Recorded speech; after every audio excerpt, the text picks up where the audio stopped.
नमस्कार, आपके साथ मैं हूं साक्षी जोशी। आज लड़ाकू राफेल विमानों की अंबाला में होगी लैंडिंग। फ्रांस से रवाना 5 राफेल विमानों की पहली खेप अंबाला एयरबेस पहुंचेगी। वायुसेना अध्यक्ष air chief marshal RKS Bhadauria विमानों को रिसीव करेंगे। यहां वो पायलट से भी मुलाकात करेंगे। विमानों की लैंडिंग से पहले अंबाला एयरफोर्स स्टेशन के आसपास सुरक्षा के कड़े इंतजाम किए गए हैं। एयरफोर्स स्टेशन के आसपास धारा 144 लगा दी गई है। इसके अलावा फोटोग्राफी और वीडियोग्राफी पर भी पाबंदी लगा दी गई है। 3 किलोमीटर के इलाके में पतंग और ड्रोन उड़ाने पर भी प्रतिबंध है। बता दें आपको कि अभी राफेल विमान UAE के एयरबेस पर हैं, जहां से आज वो सीधे अंबाला में लैंड करेंगे।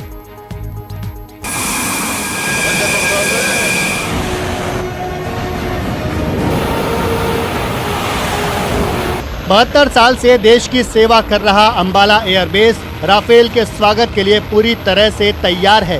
अंबाला एयरबेस को भी राफेल के आगमन के हिसाब से तैयार कर दिया गया है।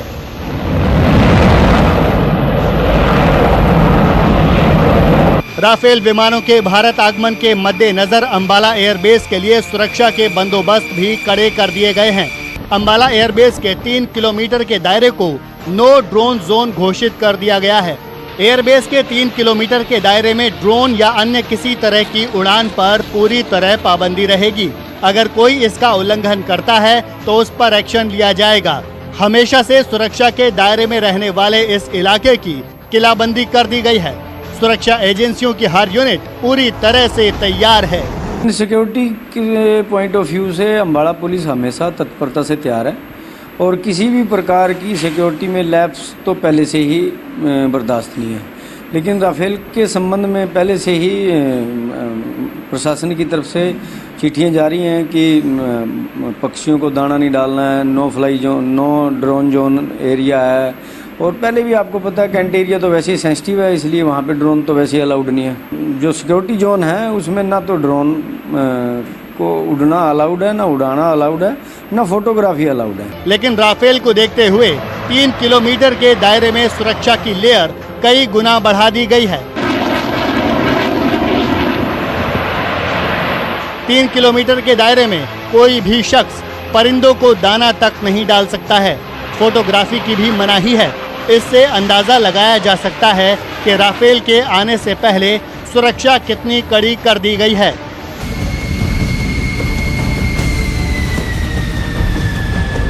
आपको बता दें कि दुश्मन पर कहर बनकर टूटने वाला राफेल भारत में ऐसे समय पर आ रहा है जब मई महीने से भारत और चीन के बीच सीमा पर विवाद चल रहा है। इस बीच राफेल की पहली खेप की तैनाती अंबाला में ही की जा रही है। ऐसे में अगर जरूरत पड़ती है तो चंद मिनटों में ही राफेल को बॉर्डर पर पहुंचाया जा सकता है।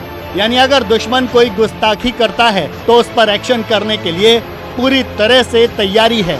राफेल लड़ाकू विमान वायुसेना में शामिल होने जा रहे हैं और इसके लिए वायुसेना ने इन विमानों की तैनाती के लिए अंबाला एयरबेस का चयन किया है। हम आपको बता दें कि यहां से पाकिस्तान और चीन की सीमा 220 और 300 किलोमीटर की दूरी पर है। काफ़ी सोच विचार के बाद रफाल के लिए अंबाला एयरबेस को ही चुना गया।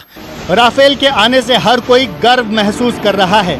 अंबाला छावनी पलकें बिछाकर राफेल के अंबाला में आने का इंतज़ार कर रहा है। अंबाला के लिए ये बहुत गर्व की बात है। राफेल के भारत में पहुंचते ही वायुसेना की ताकत बढ़ जाएगी। आपको बता दें कि राफेल को मौजूदा वक्त में दुनिया के सबसे शानदार लड़ाकू विमानों में गिना जाता है। राफेल 1 मिनट में 18,000 मीटर की ऊंचाई पर जा सकता है।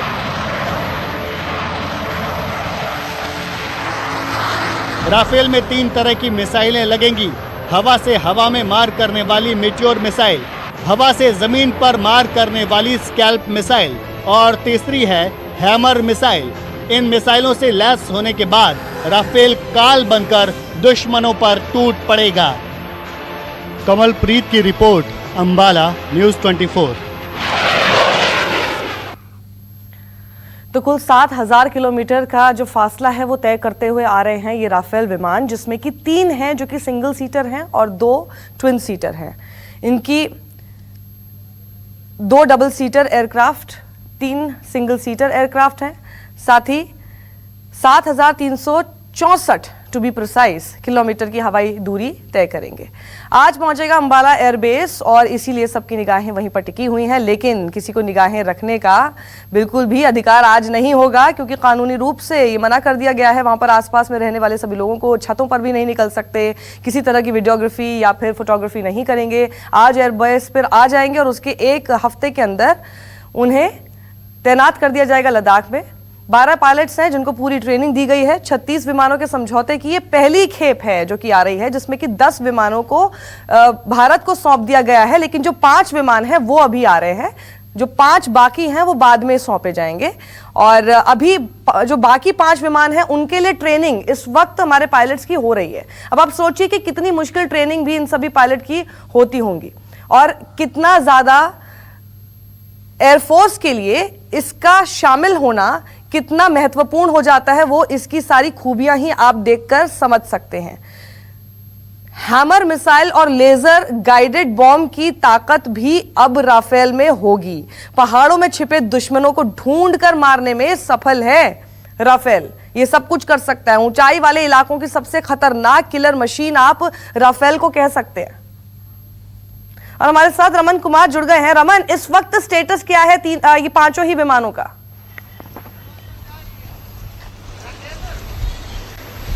देखिए, जो जानकारी मिली है उसके मुताबिक ये 5 राफेल लड़ाकू विमान करीब 2 बजे तक अंबाला पहुंचेगा और इस राफेल विमान को रिसीव करने के लिए एयर चीफ खुद यहाँ पे मौजूद हैं। और आप जानते हैं उनकी भूमिका राफेल से फ्रांस से डील कराने में कितनी बड़ी रही है, क्योंकि जब वो वायुसेना के उपाध्यक्ष थे उस वक्त ही उन्होंने सारे प्रस्ताव को तैयार किया था और सारी नेगोशिएशन की थी। और आज वायुसेना के अध्यक्ष के तौर पर, वायुसेना के चीफ के तौर पर वो 5 राफेल विमान को यहाँ पे रिसीव करेंगे। पूरे अंबाला में धारा 144 लागू की गई है। सुरक्षा के लिहाज से ये निर्देश दिया गया है कि कोई भी अपने छतों पर से वीडियो ना बनाए, क्योंकि जो एयरफोर्स स्टेशन है उसके आसपास कई ऐसे गांव हैं जो कि काफी सटा हुआ है और इसलिए एहतियातन ये निर्देश दिया गया है। वायुसेना की सलाह पर अंबाला पुलिस प्रशासन, अंबाला जिला प्रशासन ने ये एहतियात दिया है। कहा है कि एयरफोर्स स्टेशन के आसपास कोई भी गाड़ी मौजूद नहीं हो, गाड़ी खड़ी नहीं हो और इसके लिए सुरक्षा के पुख्ता बंदोबस्त किए गए हैं।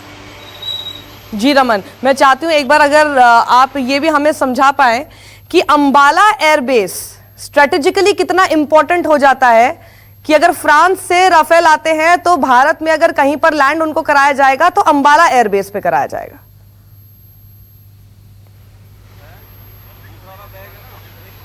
देखिए, जो राफेल लड़ाकू विमान है उसे 2 ही एयरबेस पे लैंड किया जा सकता है, एक पश्चिम बंगाल और अंबाला।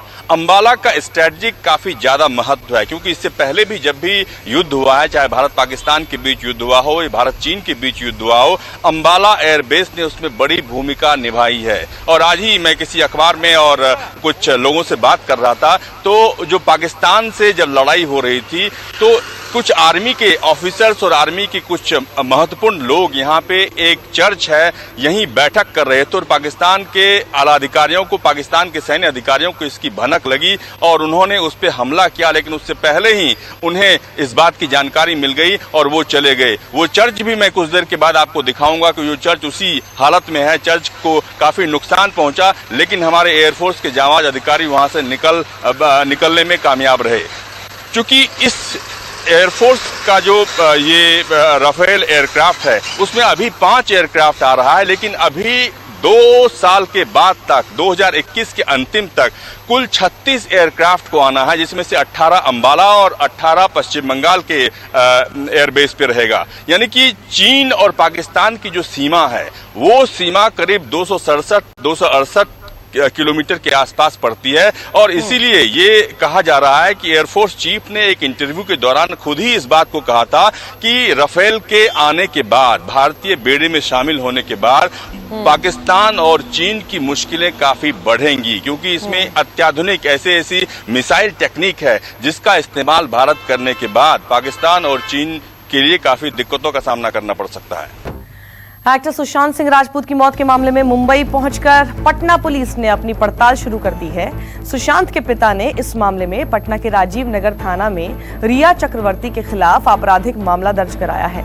उन्होंने सुशांत की गर्लफ्रेंड रिया पर गंभीर आरोप लगाए हैं। आरोपों के मुताबिक रिया ने सुशांत को धोखा दिया, उनके पैसे हड़प लिए और यही नहीं, परिवार से सुशांत को पूरी तरह अलग करने का आरोप भी लगाया है। सुशांत के पिता ने कहा है कि उन्हें मुंबई पुलिस की जांच पर भरोसा नहीं है।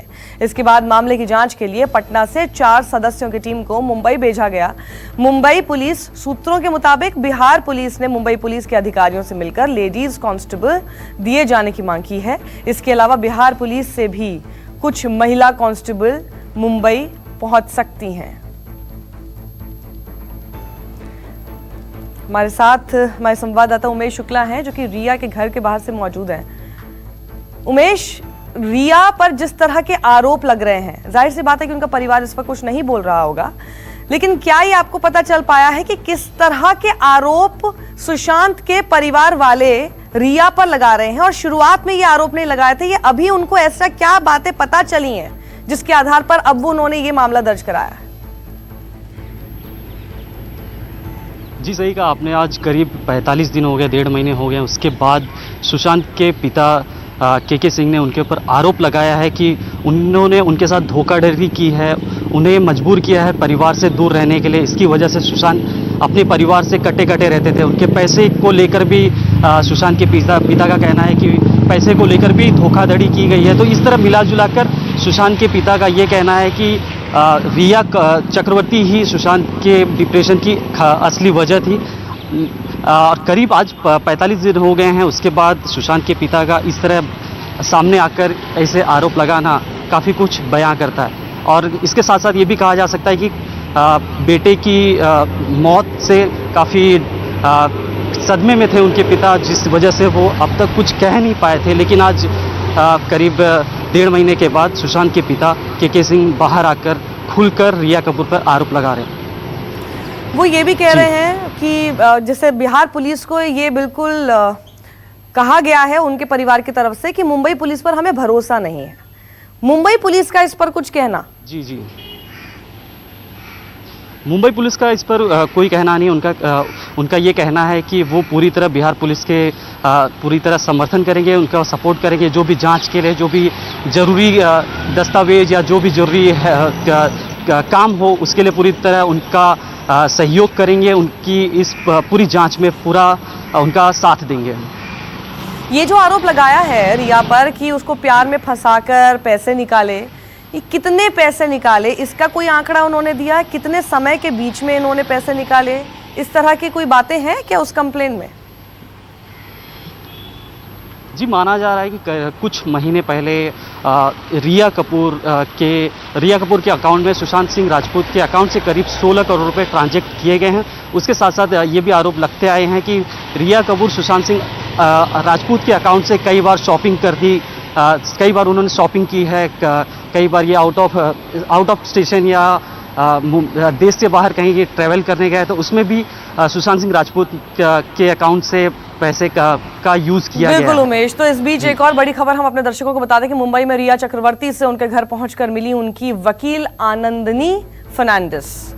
वो वहां लंबे समय तक रहीं और फिर वहां से निकली। पटना में रिया के खिलाफ एफआईआर दर्ज होने के बाद आनंदनी रिया से मिलने पहुंची थी। माना जा रहा है कि इसी मामले को लेकर दोनों के बीच बातचीत हुई है।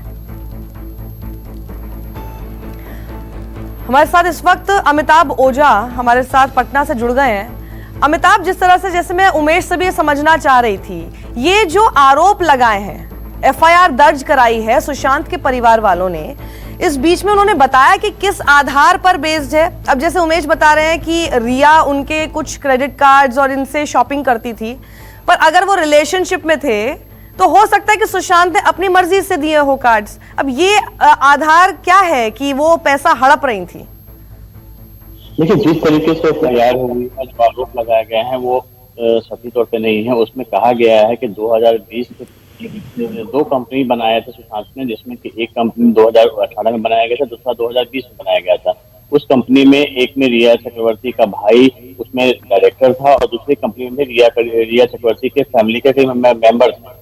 कहीं इधर उधर नहीं है, सीधे रिया चक्रवर्ती और उनके परिवार वालों के खिलाफ नेम्ड FIR किया गया है इसमें।